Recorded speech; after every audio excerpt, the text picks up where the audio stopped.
Many times ऐसे हो जाता है कि everything is going perfectly and then suddenly fear रहता है कि कुछ तो रॉन्ग हो रहा है, ऐसे क्यों होता है? मतलब ऐसे लगता है कि सब कुछ सही चल रहा है, ऑफिस इज गोइंग वेल, घर में सब अच्छा है वेल, बट स्टिल एक डर रहता है, फियर रहता है कि अरे यार सब अच्छा चल रहा है, कुछ तो बुरा होने वाला है।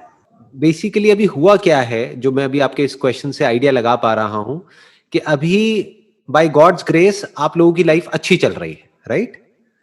आप लोग Yes. जैसा चाहते थे अपनी लाइफ में जो जो अचीव करना, वो सब आपने ऑलमोस्ट अचीव कर लिया है। फॉर एग्जाम्पल आप चाहते होंगे कि भाई एक अच्छी जगह पे जॉब होनी चाहिए, तो एक अच्छी कंपनी में आपकी जॉब भी है, वहां से पैसा भी आ Yes. रहा है, पैसे की कोई टेंशन नहीं है, रिलेशन भी अच्छा चल रहा है, राइट? एम आई राइट? Yes. मैं ठीक कह रहा हूँ ना?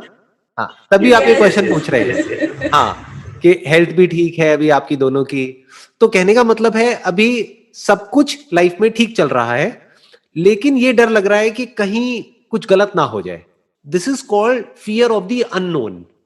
तो अब आप क्या करो, ये जो फियर ऑफ अननोन है, अनसर्टेनिटी है, इसको आप नोन में कन्वर्ट कर दो। आप एक पेपर पेन लो और लिस्ट बना लो कि क्या बुरा हो सकता है। अभी आपको यही लग रहा है ना कहीं कुछ गलत ना हो जाए, देखते हैं एक बार कि क्या गलत हो सकता है, वो सब लिख दो उस पेपर पे। जब तक ये नहीं करोगे ये डर बढ़ता चला जाएगा अंदर से। फिर अगर एक्चुअल में कुछ गलत हो गया तो आप कहोगे देखो मेरे को लगता था कि कुछ गलत होगा, हो गया ना गलत। आप समझ गए? Yes. फिर आप उल्टा हाँ. अंधविश्वास में भी चले जाओगे। फिर जैसे ही कुछ गलत होगा या एक दो चीजें गलत हो जाएंगी तो आपको लगेगा देखो मेरी लाइफ कितनी बढ़िया थी, अब कुछ बुरा हो गया, कहीं कोई नजर तो नहीं लग गई, कहीं किसी ने कोई टोना टोटका तो नहीं कर दिया। आदमी उल्टे सीधे वहमों में पड़ जाएगा। आपको क्या Yes. करना है, इस डर को अगर जड़ से खत्म करना है, एक पेपर पेन लो और अपने डर का सामना करो। जिन भी चीजों से आपको डर लग रहा है, जो भी वर्स्ट केस सिनेरियोज आपके माइंड में घूम रहे हैं जिससे आपको डर लगता है, वो सब लिखते चले जाओ उस पेपर पे। जिसके होने की प्रोबेबिलिटी ज्यादा है, जिसकी होने की प्रोबेबिलिटी बहुत कम है, उससे क्या डरना है? फॉर एग्जाम्पल कम क्या है? अर्थक्वेक, कि भाई इतने सालों में नहीं आया, तो अगर हमारी किस्मत इतनी ही खराब होगी कि अभी ही आना है तो आने तो देख लेंगे। तो आप ऐसे सब रीजंस लिखते चले जाओ जिसकी प्रोबेबिलिटी ज्यादा है, राइट? और एक एक करके उन Yes. प्रॉब्लम्स के सॉल्यूशंस निकालते चले जाओ, उसको चैलेंजेस की तरह देखो।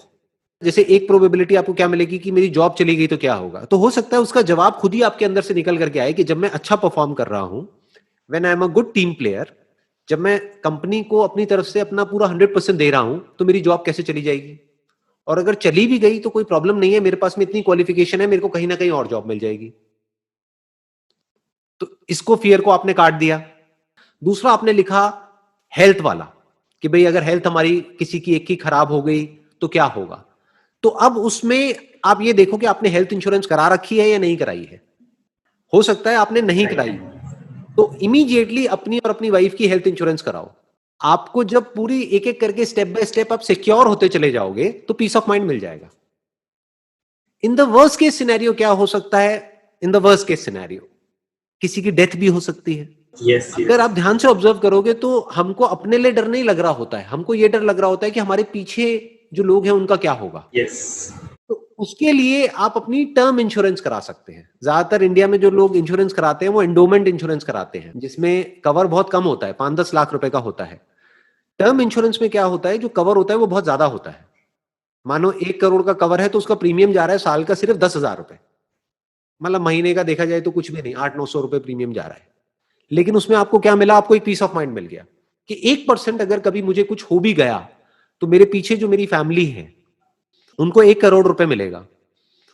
तो 1 करोड़ का मतलब क्या हो गया कि बैंक से कम 60-70 हजार रुपए महीने का तो आता रहेगा, तो उनका लाइफस्टाइल कभी सफर नहीं करेगा। जो मेरे बच्चे हैं उनको कभी कोई प्रॉब्लम नहीं आएगी।